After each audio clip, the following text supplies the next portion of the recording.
विवाह के बाद पहली बार मायके आई बेटी का स्वागत सप्ताह भर चला। सप्ताह भर बेटी को जो पसंद है वह सब किया गया।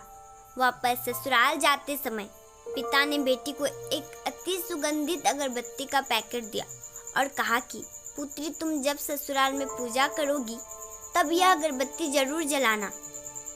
माँ ने मंद स्वर में कहा, बिटिया प्रथम बार मायके से ससुराल जा रही है तो भला कोई अगरबत्ती जैसी चीज देता है।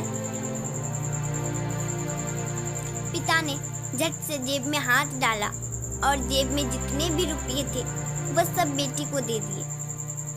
ससुराल में पहुंचते ही सासू माँ ने बहू का बैग टटोला और पूछा कि तुम्हारे माँ बाप ने विदाई में क्या दिया। कुछ विशेष न मिलने पर उनकी नजर अगरबत्ती का पैकेट पर पड़ी। क्रोधवश सासू माँ ने मुंह बनाकर बहू को बोला कि कल पूजा में यह अगरबत्ती लगा लेना।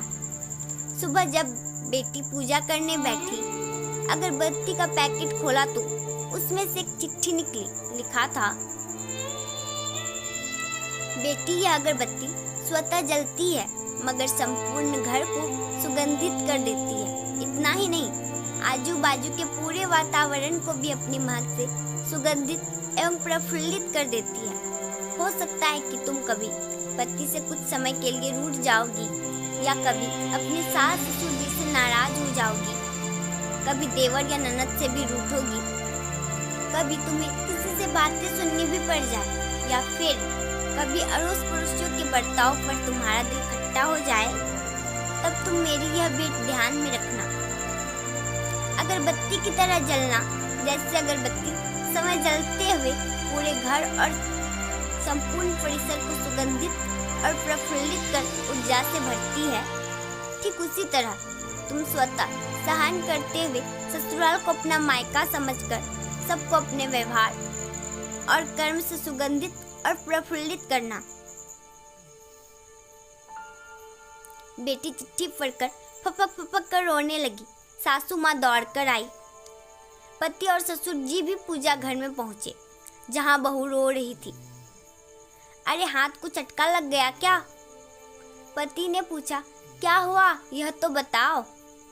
ससुर जी बोले, सासू माँ आजू बाजू के सामान में कुछ है क्या, यह देखने लगी तो उन्हें पिता द्वारा सुंदर अक्षरों में लिखी हुई चिट्ठी नजर आई। चिट्ठी पढ़ते ही उन्होंने बहू को गले से लगा लिया और चिट्ठी ससुर जी के हाथों में दी। चश्मा ना पहने होने की वजह से चिट्ठी बेटे को देकर पढ़ने के लिए कहा।